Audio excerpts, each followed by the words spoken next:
Então, dentro desse contexto do Salmo 128, nós estamos falando sobre a bênção do Senhor na família e cada propriedade que essa bênção tem na minha casa, na sua casa, na nossa família. Amém? Essa ministração de hoje ela vai pegar seu coração. Amém. Em relação à sua casa, à sua família, para você entender que Deus quer que você tenha uma família abençoada de maneira plena. Amém? Salmo 128 é o salmo que os judeus usam constantemente para as orações em família. Eles acreditam que esse salmo é um salmo específico para abençoar a família. Nas nossas Bíblias tem um subtema que não tem nos escritos originais. O subtema é Feliz o lar que ama a Deus. Feliz a casa que ama ao Senhor. Feliz o lar que ama a Deus. E hoje nós vamos estar falando sobre a extensão da palavra Shalom. E nós começamos semana passada explicando que a palavra Shalom no hebraico ela é uma palavra completa de bênção, né? Ela é a bênção na sua plenitude. Então nessa série de ministrações que a gente vai fazer sobre a família, a gente vai estar destrinchando o entendimento dessa palavra do ponto de vista bíblico e como Deus pensa nela, como Deus quer que ela recaia sobre nossa casa, sobre a nossa família. Amém? Nós vamos ler o salmo inteiro. Ele é pequeno, ele tem apenas 6 versículos.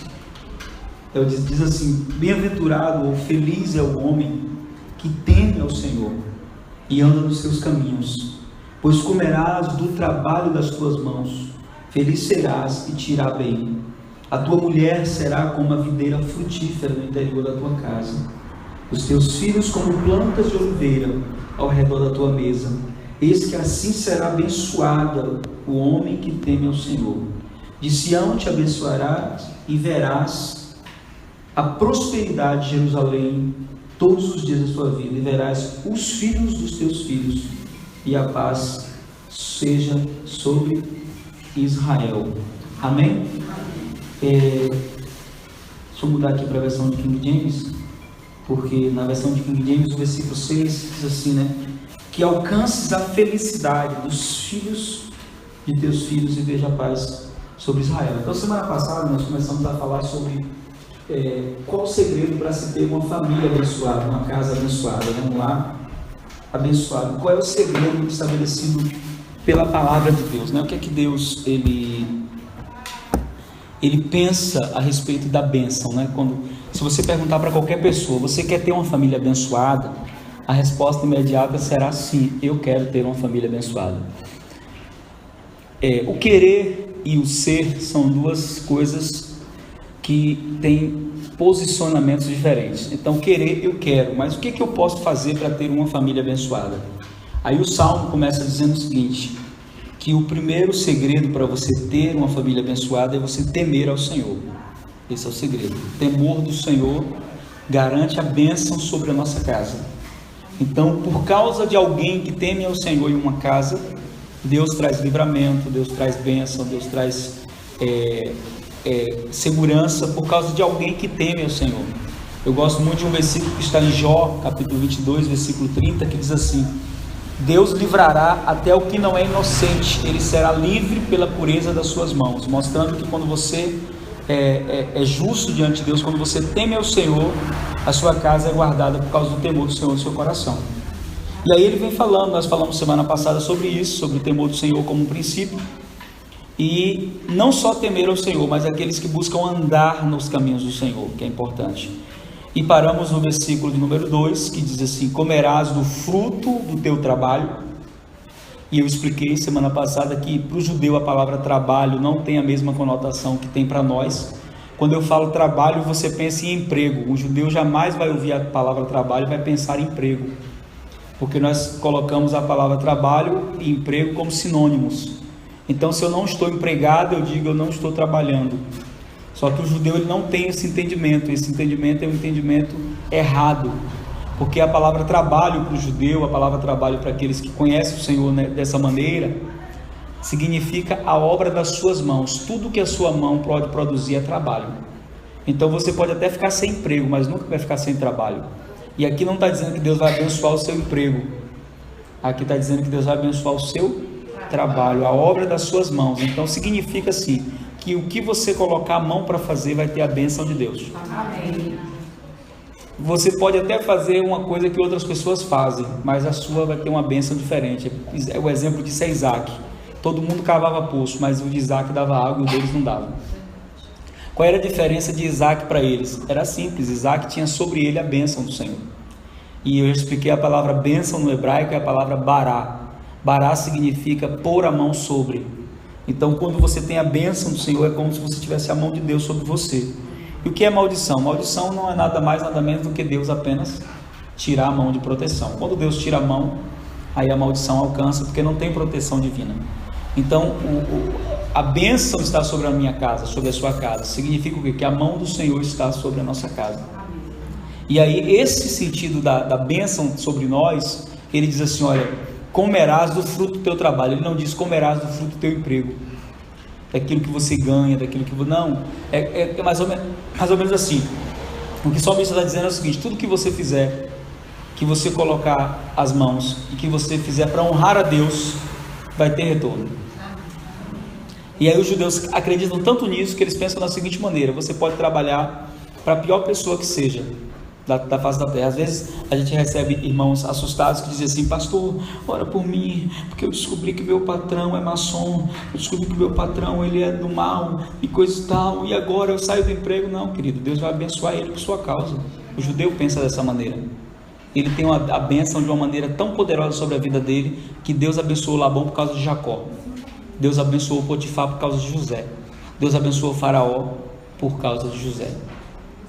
Então, quando você tem a bênção, não importa onde você está plantado, até aquela pessoa que não merece vai ser abençoada por sua causa. E o melhor, vai chegar um momento que ela vai reconhecer isso. Eu já vivi essa experiência várias vezes, da pessoa dizer assim: rapaz, depois que você pisou aqui, o negócio prosperou. A gente já teve experiência de entrar num lugar assim para comprar ou para comer e está parado, meu irmão. Depois que a gente entra, um povo entra atrás, uma multidão. A bênção, porque a bênção está na nossa vida. A bênção está na sua vida. Então, quando você começa a pensar dessa perspectiva da bênção, aí ele diz, né? Serás feliz. A felicidade é uma garantia daqueles que temem ao Senhor. Ele não diz talvez será feliz. Ele diz serás. Amém? E próspero, que é o que a gente está trabalhando aqui. A prosperidade para a sua família. Só que a gente está falando da prosperidade do ponto de vista correto, do ponto de vista bíblico. Não da teologia da prosperidade, que fala apenas que prosperidade, ser próspero é ter dinheiro. Não, tem muita gente que tem dinheiro e não é próspero. Então é interessante porque o Salmo fala de família, mas não começa falando de família. O Salmo, antes de começar a falar de família, ele fala de prosperidade. Por quê? Porque o salmista entende que uma família abençoada é consequência de uma vida próspera. Ele entende isso. Ele entende que uma família abençoada está inclusa na palavra prosperidade no hebraico, que é a palavra shalom. Então a palavra shalom, eu queria que vocês guardassem isso, eu queria que vocês aprendessem isso de cor. É quando eu perguntar para você, que eu disser shalom, eu perguntar para você o que significa shalom, você saber me responder o que significa shalom. E shalom é um conjunto de 6 bênçãos. Quantas bênçãos? 6. Eu vou colocar em uma ordem, e não é necessariamente nessa ordem que está, é que nessa ordem, na minha cabeça, fica mais fácil de lembrar. Mas shalom significa vida longa, saúde, paz, amigos, família abençoada e muitos bens. Vou repetir: vida longa, saúde, paz, amigos, família abençoada e muitos bens. Então olha para alguém do seu lado e diga assim: shalom. Amém? Você entendeu porque a gente fala tanto shalom, eu e a pastora? A gente fala graça e paz, mas a gente também fala shalom. O judeu, a saudação principal dele é essa: shalom, laheima, né? que a paz e a presença esteja sobre ti. Shalom uvrakov, que é outra saudação que ele fala: que o poderoso e o eterno esteja sobre ti e que as bênçãos dele recaiam sobre a tua vida.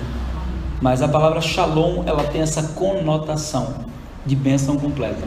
Jesus falou quando ele enviou os 70 de 2 em 2, ele está: na casa que vocês chegarem, vocês vão dizer, o Shalom repousa sobre essa casa. Ou seja, a bênção completa do Eterno repousa sobre essa casa.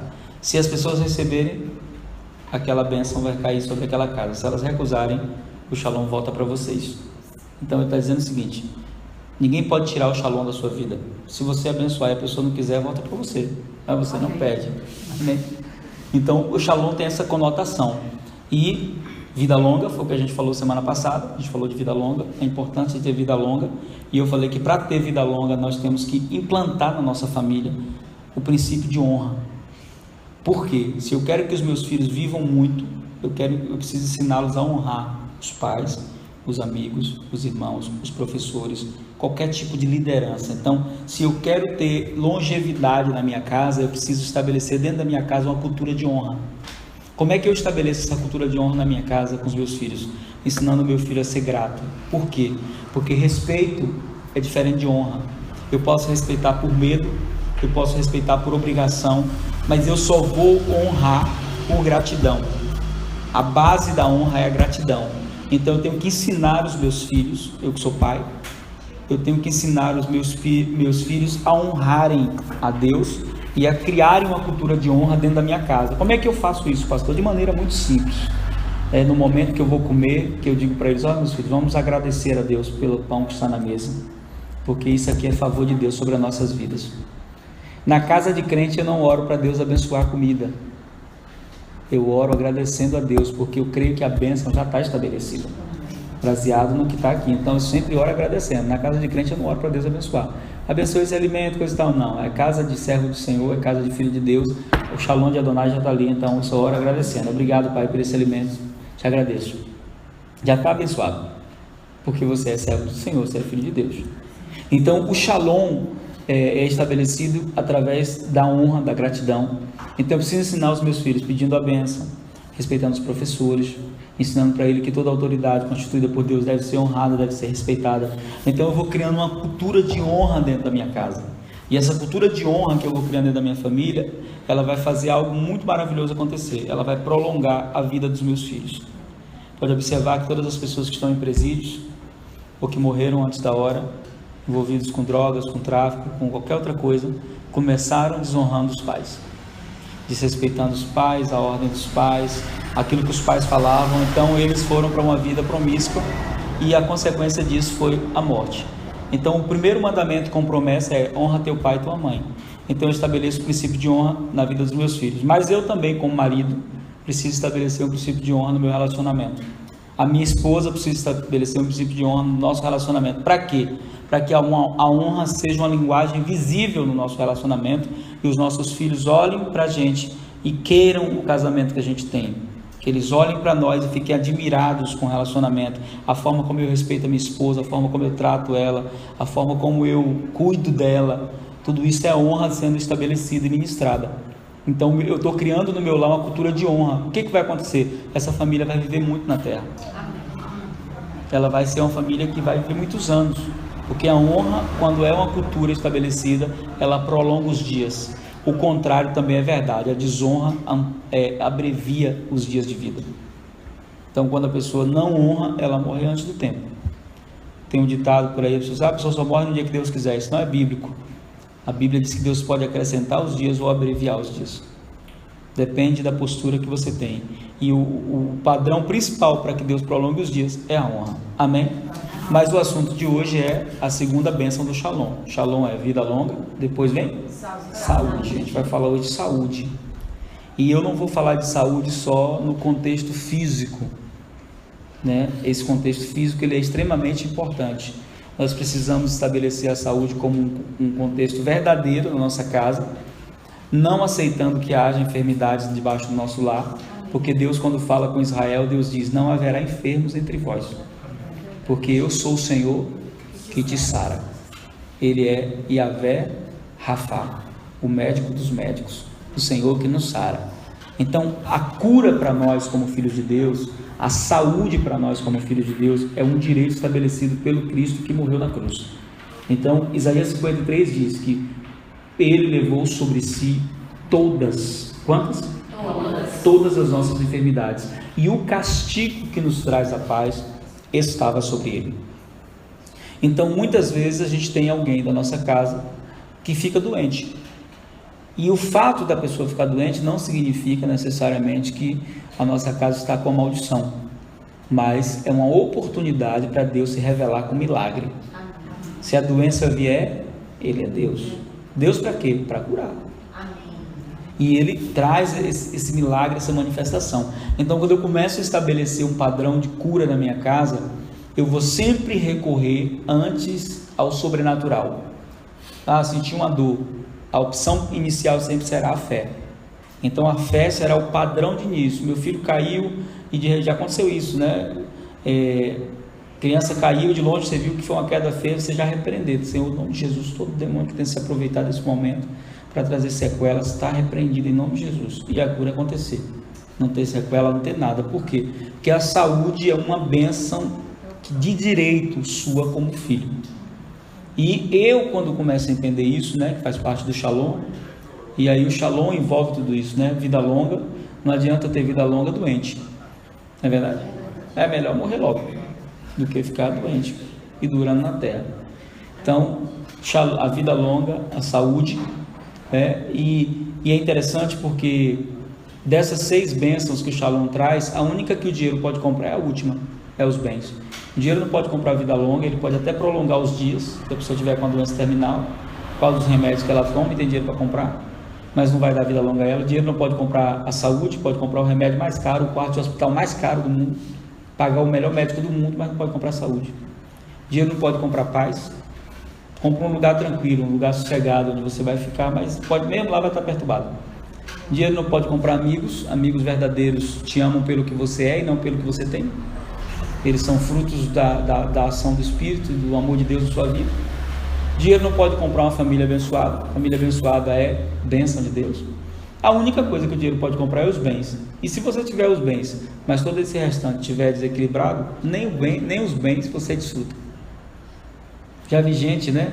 Quando eu estava assistindo a série Pablo Escobar, o patrão do mal, tem um momento que a esposa dele diz para ele assim: Pablo, meu amor, eu trocaria todo o dinheiro que nós temos e toda a riqueza que você tem para viver com você em uma casinha, uma palhoça, mas para a gente ter paz e poder criar os nossos filhos. E aquilo me chamou a atenção, porque o cara juntava por ano 4 bilhões de dólares, mas não podia desfrutar dos bens que tinha. Então até os bens, quando a bênção de Deus não está estabelecida, se torna ruim, maldição. E esse contexto, né, que é o contexto saúde, eu quero entrar nisso. Por quê? Porque às vezes nós temos pessoas doentes na nossa família em 2 níveis, e às vezes nós somos doentes em 2 níveis, e às vezes nós temos pessoas doentes na nossa família no nível físico, e eu costumo dizer que essa parte é a parte mais fácil de tratar, e às vezes nós temos pessoas doentes na nossa casa no nível emocional. Quando você tem alguém doente no nível emocional, é um risco, e você precisa ser muito inteligente para não deixar o doente te adoecer, porque às vezes você deixa o doente te adoecer. Assim como tem doenças físicas que pegam com contato, não tem conjuntivite, uma virose, que você encosta perto de alguém, a pessoa dá um espirro, você pega o vírus. Tem doenças emocionais que tornam as pessoas tóxicas. Elas contaminam ambientes, elas contaminam relacionamentos, elas contaminam estruturas que deveriam ser saudáveis, por causa da alma doente, a alma amargurada, a alma que foi muito maltratada, a alma que não perdoou, a alma que não se abriu para a cura. E aí eu tenho ensinado para as pessoas que convivem com pessoas doentes, tenho ensinado: não deixe o doente te adoecer, guarde a sua alma, seja inteligente. Por quê? Porque se você não tiver a sua alma vacinada pela palavra de Deus, você fica doente por causa do outro. Então quem tem um casamento que tem uma pessoa doente do lado, o marido é crente, a esposa não é, a esposa é crente, o marido não é, e o outro é doente. Vários tipos de doenças emocionais, né? Ciúme, agressividade, doenças que ferem a alma.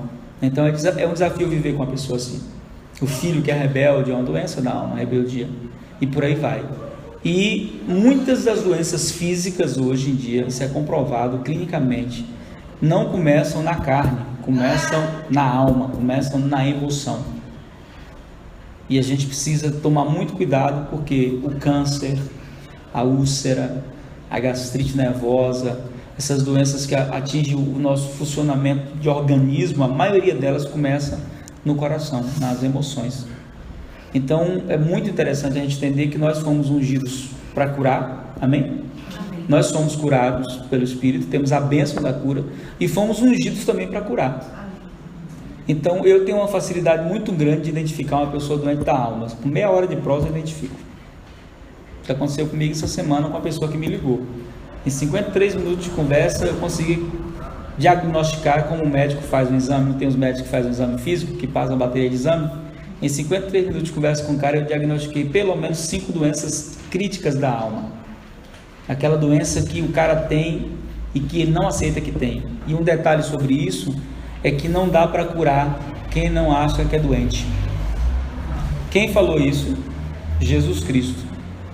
Um dia que ele estava falando para os fariseus, e eles tinham uma das piores doenças. Essa doença não é a doença da alma, eles tinham a doença do espírito. O espírito também fica doente? Fica. E a doença do espírito é a pior de todas, porque a doença do espírito, ela é contagiante. Qual é a doença do espírito, pastor? Ela se chama religiosidade. A religiosidade é uma doença espiritual. O religioso é um doente, ele fica cego. Ele trata as pessoas baseado no padrão que ele estabelece. Então o padrão não é Cristo, o padrão é ele. Então se as pessoas não falarem como ele fala, não se vestir como ele se veste, não se comportar como ele se comporta, não é de Deus. Então o religioso, ele é um doente. Jesus estava falando para uma classe de doentes, os fariseus. E então Jesus vira para eles e diz assim: olha, os sãos não precisam de médicos.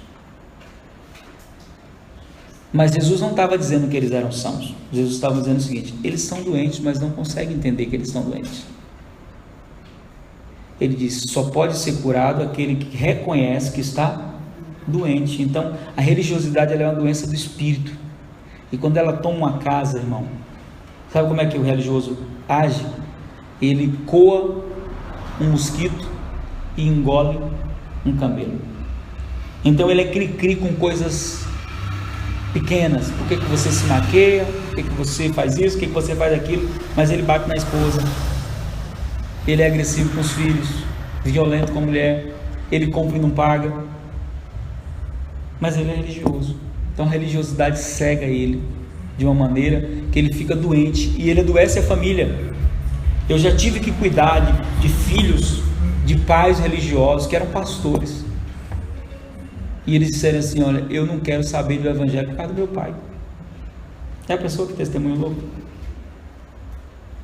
Por quê? Porque meu pai ia para a igreja, quando voltava fazia isso. Então essa pessoa é uma pessoa doente. A religiosidade é uma doença do espírito. Aí vem as doenças da alma, são várias, né? Os complexos, os bloqueios, os traumas. E essas doenças, elas atingem a nossa casa. Então, quando você não tem a sua família toda rendida ao Senhor, e às vezes até quando tem a família do Senhor, você vai ter essas doenças da alma no seu ambiente familiar. Alguém que vive brigando, alguém que não sabe responder com brandura, alguém que só fala gritando, alguém que sempre que se sente ameaçado explode. São doenças da alma. Alguém que quando fica acuado não argumenta, prefere engolir do que resolver o problema, aí estabelece uma falsa paz. E a falsa paz é uma guerra, só que é uma guerra pior do que a guerra, porque a falsa paz adoece você.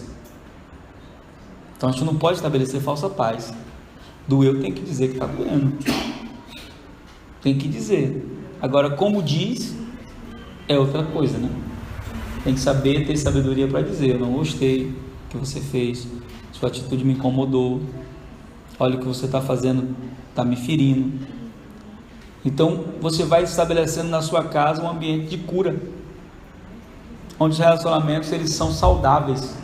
Quando a gente fala de saúde, a gente não pensa só na cura física mesmo, a gente pensa em relacionamentos saudáveis, porque o maior problema nas nossas famílias são os relacionamentos doentes, estragados, onde a convivência, ela é tolerada, não celebrada.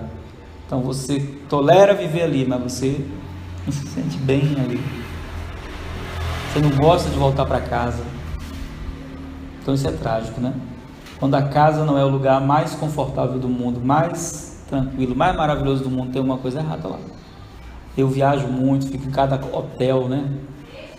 Com cama confortável, às vezes com hotel 5 estrelas, a comida, tudo. Mas quando eu chego na minha cama, na minha casa, com minha esposa, né? Eu chamo meu ninho, né?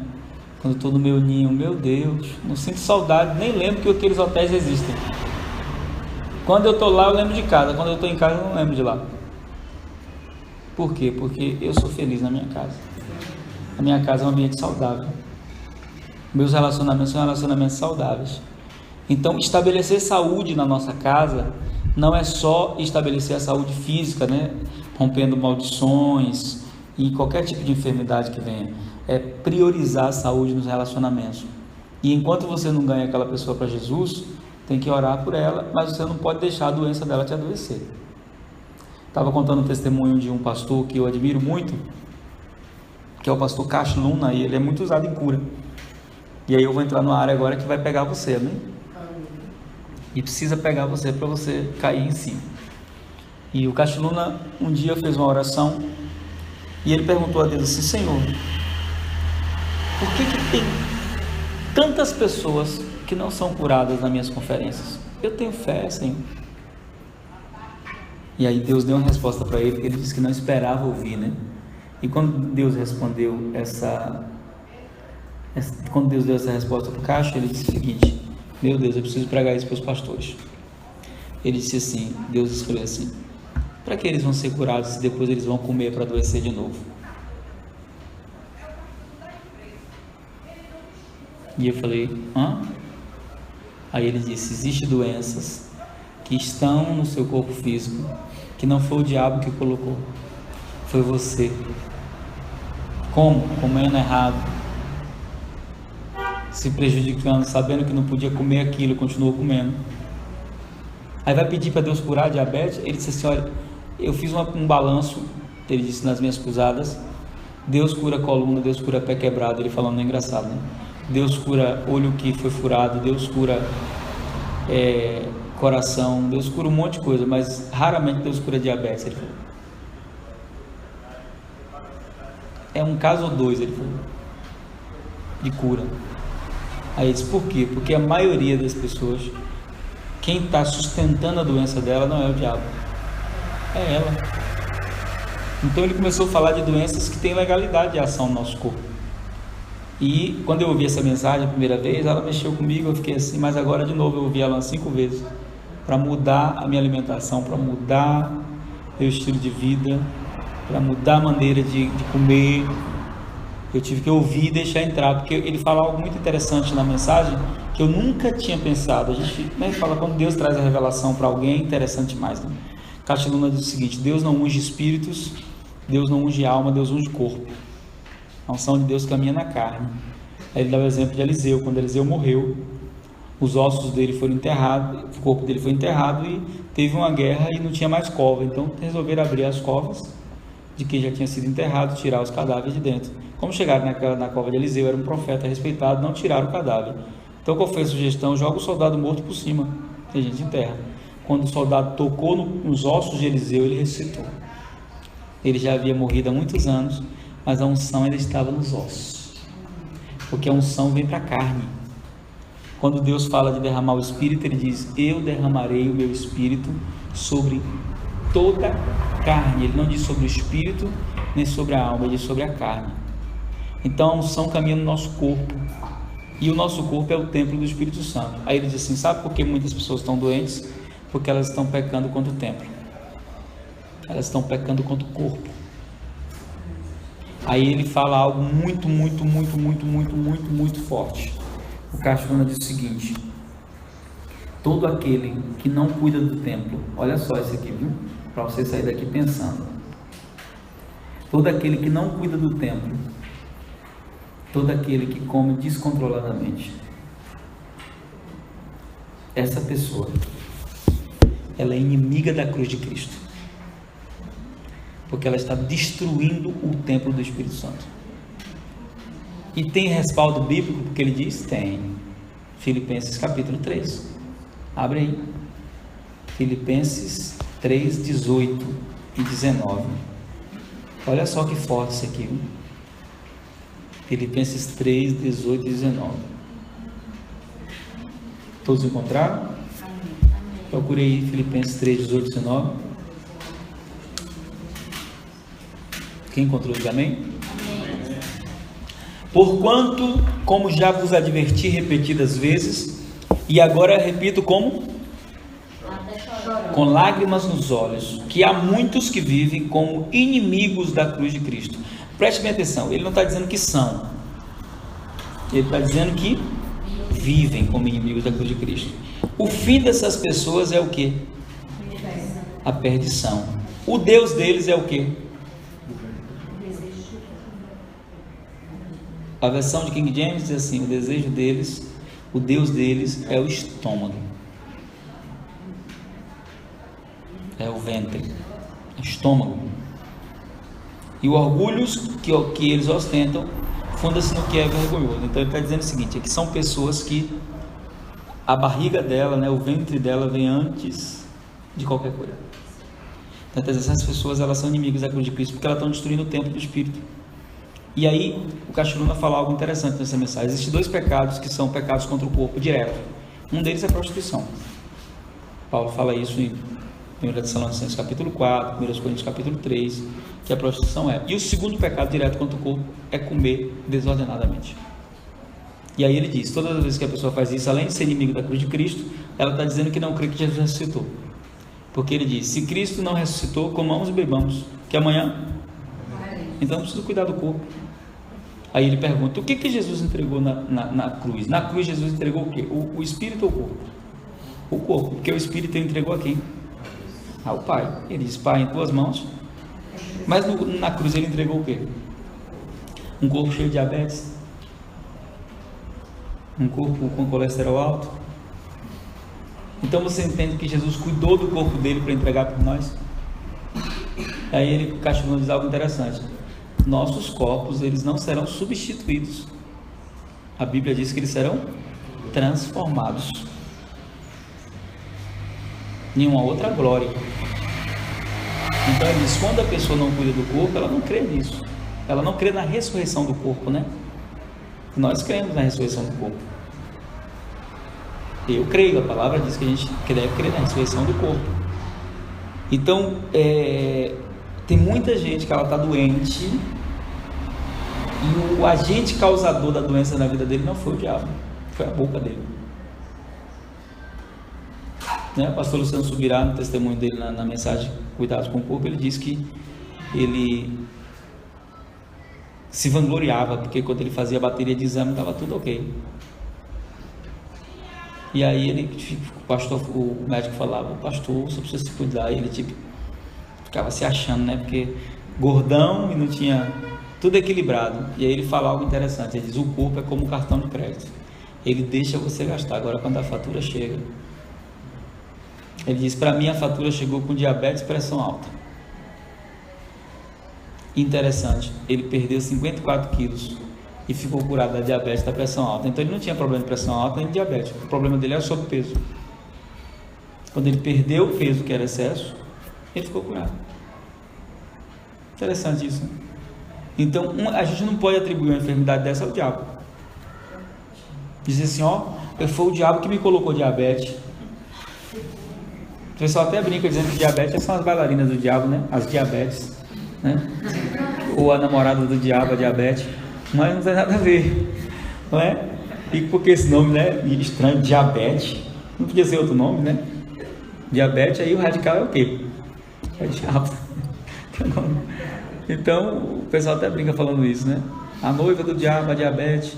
Não? Então assim, a maioria dos casos faltou cuidado com o corpo, né? Faltou cuidar do templo. Então a bênção da saúde nos entrega também a capacidade de administrar aquilo que a gente recebe como bênção, amém?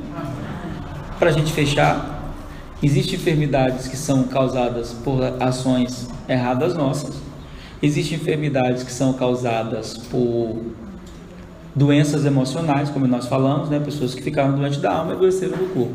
Mas existem enfermidades que são consequência de pecado. A Bíblia deixa isso bem claro no Salmo 103, por favor. Salmo 103.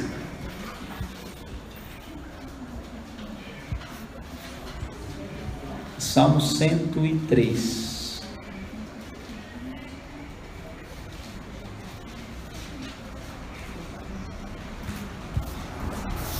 Todos encontraram? Olha só o que esse salmo diz, né?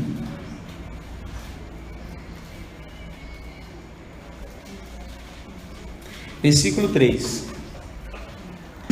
É um salmo de louvor a Deus. Aí ele diz no versículo 3 assim, ó, é Ele quem faz o quê? Perdoa todos os teus pecados e faz o quê? Todas as suas enfermidades. Então é como se ele estivesse fazendo uma associação do pecado com a doença. A gente vê isso na vida de Jesus. Quem expressou isso foi Jesus algumas vezes. Quando Jesus está em sua casa, em Marcos 3, e um paralítico é descido por 4 amigos, e Jesus, antes de curá-lo, Jesus diz para ele assim, perdoados são os teus pecados. E os fariseus no seu coração murmuram, dizendo, quem é esse homem para perdoar pecados? Como é que pode esse homem ficar perdoando pecados? Aí Jesus pergunta para eles, qual é mais fácil dizer para ele? Perdoados são os seus pecados, ou dizer para eles, levanta-te e anda. Para que você saiba que o Filho do Homem tem poder para perdoar pecados, eu digo a ti, levanta-te e anda, e ele é curado. Só que tem outra situação ainda interessante, que é em João capítulo 5, Jesus chega no tanque de Betesda e tem um homem que tem 38 anos que está ali doente. Jesus cura aquele homem, depois Jesus encontra aquele homem andando no templo. Mais tarde, versículo 14, João 5,14, diz, mais tarde Jesus encontrou o homem no templo e disse, veja que já estás curado, não voltes a pecar, para que não te aconteça coisa pior. Aí, um dia eu lendo esse texto, eu disse, o que é pior do que ficar 38 anos paralítico? Ele ficou 38 anos paralítico, o que é pior que isso? Então tinha alguma coisa pior que eu não sei o que é, nem quero saber. Mas Jesus atribui a causa da doença dele a uma vida de pecado. É claro que quando Jesus diz para ele assim, vai e não voltes a pecar, não é que ele nunca mais ia pecar. Ele tinha algum pecado específico que ele cometia, que ocasionou isso aqui. Então Jesus está dizendo para ele assim, aquele pecado que você sabe que fez, né? Não faça mais. É como quando Jesus fala com a mulher lá em João 8, né? Vá e não peques mais, não é que ela nunca mais ia pecar. Aquele pecado que levou ela até aquele momento, que foi o pecado do adultério, ela não deveria mais cometer. Então existem doenças, sim, que elas estão na pessoa por uma ação pecaminosa. Ela cometeu um pecado e ela abriu uma brecha que Satanás veio. Agora a gente não pode dizer que toda doença é consequência do pecado, porque a Bíblia também responde essa pergunta em João 9, quando Jesus chega em um lugar e tem um homem cego, e os discípulos, né? Talvez porque passaram aqui pelo tanque de Betesda e viram Jesus dando esse conselho para o homem, já pergunta lá no capítulo 9, e aí, mestre, quem pecou? Ele ou os pais dele para ele nascesse? E Jesus disse, nem ele, nem os pais. Isso está acontecendo para que se manifeste nele a glória de Deus. Então a gente aprende também que vai chegar momentos, e aí talvez na minha crença de fé, né, a gente que foi formado na escola da fé, com Kenneth Ferreira, né, com Telios, com toda essa galera da fé, isso que eu vou falar agora foi uma das coisas mais difíceis de eu acreditar e aceitar, mas a Bíblia mostra que sim, que tem situações de enfermidades que acontecem para que a glória de Deus se manifeste. A Bíblia diz, eu não posso argumentar contra isso, né? Agora eu não posso aceitar que é a glória de Deus. Por exemplo, eu estou passando essa situação agora com meu pai. Meu pai voltou a ficar sem comer, sentindo dor de cabeça, fez uma bateria de exame. Todos os exames que você pode fazer, ele já fez, não acha a causa, não tem causa, não tem nada. Essa dor de cabeça sua não tem explicação. Eu sei hoje que é algo espiritual, eu já sabia, na verdade só confirmou com meus familiares. E o que eu faço? Todos os dias eu oro por ele, profetizando cura. Mas eu sei também que Jesus vai pegar ele nessa enfermidade. Então qual é a maior cura que vai acontecer? A salvação da alma dele. Então isso é a maior cura que existe. Então eu falei com ele já, falei, olha, na hora que você reconhecer Jesus como Senhor e Salvador da sua vida de verdade, você é curado disso aí. porque não tem explicação o que está acontecendo com você. Então tem sim enfermidades que acontecem, onde a mão de Deus age por meio daquilo ali, amém? Não é que Deus é o causador daquela enfermidade, Deus não coloca enfermidade no corpo de ninguém, eu não consigo acreditar nisso, mas a pessoa, como ela está fora da proteção de Deus, aquela enfermidade acontece e Deus usa aquilo ali para que a glória dele se manifeste, amém? E por último, uma das causas que a Bíblia também ensina, que é quando há enfermidade causada diretamente por uma ação demoníaca. Então tem situações onde diz que Jesus repreendeu o demônio e a pessoa foi curada. Agora eu não posso dizer também que toda enfermidade é Satanás, porque você vai encontrar gente pregando isso, está doente é o diabo. Então não é verdade. Como eu falei aqui, existem enfermidades que são causadas por nossa indisciplina alimentar, existem enfermidades que são causadas por doenças emocionais, que a gente abriu brecha, existem enfermidades que são consequentes de pecado, existem enfermidades que a glória deve se manifestar, e existe enfermidade que os demônios causam mesmo, que é uma ação demoníaca. Na vida do Filho de Deus isso não pode ser permitido. Então toda vez que eu oro por cura, eu digo, não importa a origem, eu te ordeno agora, fora a enfermidade, em nome de Jesus. Então estou dizendo, não importa se veio por causa da alma, se veio por causa, não importa a origem, eu estou liberando a palavra de cura. E a palavra de cura é essa, que vem a palavra de cura, porque a palavra profética, ela não respeita nenhuma dessas argumentações, não respeita. Quando Deus quer curar, Ele cura mesmo. Já vivi experiências tremendas de milagres com Deus, eu creio em milagres, eu creio no poder sobrenatural de Deus, que destrói o câncer, que destrói a AIDS, que destrói enfermidades que os médicos dizem que não tem cura. Eu creio nisso, eu creio mesmo. Mas eu sei que tem enfermidades que aquela enfermidade foi causada por um demônio, um espírito maligno que entrou ali. Eu já vivi isso na minha família, com minha irmã, ela foi curada, nunca mais ficou doente. Então a gente precisa usar a nossa autoridade espiritual sim, quando a gente percebe que uma nuvem de enfermidade se aproxima. Toda vez que eu assim, o vírus tal está na cidade, vírus tal está, eu já oro por minha casa, já oro por vocês, já oro pela igreja, igual no nosso território não entra, está proibido. Libero a palavra de cura, porque eu creio que a palavra profética tem o poder de guardar, tem o poder de proteger. Então quando a gente fala de saúde para a família, a gente traz todos esses entendimentos desse aspecto, e a gente vai pensar da seguinte maneira, né? Eu preciso cuidar para fechar as portas do que pode fazer a doença entrar na minha casa, né? Se na sua vida é questão da alimentação, como a gente falou, se cure, né? A cura vai ter que partir de você, né? E aí você vai ter que mudar, né? O nosso pastor é muito chato com isso, né? Pastor Joselito, muito chato. Você sentar na mesa para comer com ele, e você colocar alguma coisa que faz mal à saúde, ele não deixa você comer. Esse ô varão, você não vai suicidar na minha frente não, tira isso da mesa. Isso é suicídio. Nenhum de nós bebe refrigerante quando está almoçando com ele. Ele não deixa. Diz, não, varão, você quer suicidar, varão? Ô varão, se eu visse você com um revólver na cabeça, você acha que ia deixar? Não, então eu não vou, você não vai se matar na minha frente não. Pode tirar esse veneno daí, em nome de Jesus. Tomar isso aí e comer chumbinho é a mesma coisa, ele fala. E a gente respeita, né? Tem uns assim desobedientes que de vez em quando, né? A gente dá risada, né? Que esconde as coisas, faz igual menino, né?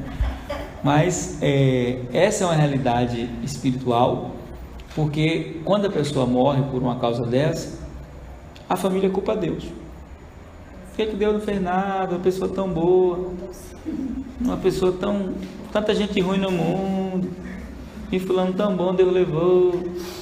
Aí o apóstolo até brinca dizendo assim que o céu é lugar para gente boa mesmo, lugar de gente ruim é no inferno. O céu é lugar para gente boa mesmo, por isso que Deus levou, né? Era tão bom e Deus levou, tanta gente ruim aí, é porque a gente ruim é no lugar dela mesmo, né? Então a gente tem que fechar as brechas também. Se a causa é física, né? A boca, vamos colocar assim, vamos vigiar que entra na nossa casa, né? Depois que eu ouvi a palestra do Laí Ribeiro falando de alguns alimentos, eles nunca mais entraram na minha casa. Esse dia a Rayane deu um vacilo lá, comprou margarina. Eu fui jogar no lixo, pode jogar no lixo. Ah, mas a manteiga estava muito cara. Mas nem rato come isso aí, tu quer comer? Se deixar aberto, o rato, a barata não come, se comer morre. Então lá em casa não entra margarina. Açúcar, não entra mais açúcar desse normal. Sal, não entra mais sal desse normal. Vou tirando tudo, porque eu amo meus filhos, eu amo minha família. E vou dar um basta definitivo em refrigerante. Já falei com eles, está com prazo contado. Na hora que eu me invocar, acabou, ninguém toma nunca mais. Então por quê? Porque tem doenças que são ocasionadas pela alimentação. Então se a gente quer a bênção da saúde na nossa casa, a gente tem que fechar as portas. Segundo, eu descobri que tem muita gente doente da alma na minha casa. Então primeiro, você não vai conseguir curar a doença da pessoa, mas você pode se curar. E você não pode permitir que a doença dele te adoeça. Então o que você vai fazer? Você não vai responder ao doente como doente. Não pode. E essa questão da doença é uma questão interessante. Por quê? Por que o diabo tenta trabalhar com doenças emocionais? Porque toda doença, ela é semelhante em algo. Toda doença, ela limita sua capacidade. A doença, ela tem a capacidade de limitar o seu potencial. Por exemplo, nós temos aí o cara mais rápido do mundo, o Usain Bolt. Eu não vou ganhar uma corrida de um cara daquele nunca. Mas se aquele cara pega uma febre amarela, uma doença dessas que o cara não consegue nem levantar da cama, oxe, ele não ganha de mim não. Por quê? Porque quando ele tentar correr, que ele for buscar o treinamento, a força que ele tem, ele não vai ter resistência, vai desmaiar. Porque a doença limita. A doença faz o campeão ficar impotente. E as doenças da alma, ela tem essa capacidade. Tem gente que a gente fala assim, pô, fulano é gente boa, mas esse mais não é mais, é menos. Esse mais, ele é uma poda, né? Mas eu não consigo ser amigo dele não. Até legal, mas que a pessoa é doente da alma. E aí, trazendo isso para o contexto de igreja, de ministério, o líder ele tem que ter a alma curada, porque senão ele vai adoecer as pessoas. Quando o líder não tem a alma curada, ele adoece as pessoas. Então, se você tem alguém na sua família que tem doença na alma, que você já identificou, não deixe o doente te adoecer. Seja inteligente. Ele é agressivo. Não vá para agressividade, você vai perder. Então, peça a Deus estratégias para levar cura a essa pessoa. Porque se é doença, tem uma causa. Amém? Alguma coisa aconteceu. Por isso que trabalhar com modelo celular é bom, né? Com visões como que a gente trabalha. Porque tem encontro. Leva para o encontro. Peniel. No Peniel, Deus cura a alma. Que for demônio, Deus liberta, né? E aí vai. Não resolveu o encontro, resgatão, né? Resgatão a gente não fez aqui ainda não, mas vai ter. Resgatão é outro. Resgatão é só alma, né, Varão? Vai trabalhar só alma. Sonhos e alma. Então, uma alma limitada não sonha. Então, corta o seu potencial. Então, uma das estratégias do diabo é te adoecer na sua casa. Você deixa de sonhar. Acha que a vida é aquilo ali, o ambiente que você está vivendo. Então toda doença ela é limitadora. Identifica o que é isso? Não, a doença é pecado, então confessa o pecado e abandona. Não, a doença é demônio, então dá ordem, ordena, usa autoridade. Não, a doença é física mesmo, foi um desgaste, uma coisa, né? Mesmo assim, ore. A fé é para ser exercida em qualquer circunstância. Amém? E é isso que a gente vai fazer agora. Vamos orar por nossas famílias, vamos orar por aqueles que estão doentes na nossa casa. Vamos liberar a palavra de cura. Amém? Vamos fazer isso? Pai, em nome de Jesus, nós tomamos a Tua palavra nessa hora. Ela é a nossa base de fé. E é sobre a Tua palavra que nós queremos orar por nossa casa, saúde na nossa família, em todos os aspectos. Saúde física, saúde espiritual, saúde emocional. E nós queremos usar a autoridade que o Senhor nos deu agora, no nome do Senhor Jesus. E queremos declarar que toda doença, seja ela de qual origem for, seja agora expulsa na autoridade do nome que é sobre todo nome. O nome de Jesus, que está acima de qualquer enfermidade, que está acima de qualquer mal. Nós ordenamos agora que todo mal, no sangue, nos ossos, na carne, nos nervos, na alma, no coração, nos rins, no pâncreas, toda enfermidade na cabeça, seja agora curada em nome de Jesus. Eu oro agora, meu Pai, pelo pai da irmã Eliane, oro pelo meu pai, Senhor, quero te pedir que o Senhor envie anjos nessa hora onde eles estão, pela mãe do nosso irmão Naldo, Senhor, para aqueles que a gente já recebeu relatórios de enfermidade, onde eles estiverem agora, envia os teus anjos até eles agora, e toda enfermidade seja expulsa agora, em nome de Jesus. Nós paralisamos toda ação maligna, os demônios que vieram, Senhor, em um momento de fragilidade, fraqueza, trazendo enfermidade, colocando cativeiro na mente das pessoas, trazendo prisões emocionais nos relacionamentos, na família, esse espírito que tem tentado adoecer as almas nessa casa, as emoções, nós lhe ordenamos, bata em retirada em nome do Senhor Jesus. E nós declaramos sobre a nossa família, sobre a nossa casa, o shalom estabelecido, a bênção completa, a saúde em todos os âmbitos, espiritual, emocional e físico. Declaramos, Pai, que nossa casa viverá em plenitude de bênção. Você que recebe, diga amém e dá um aplauso bem forte a Jesus.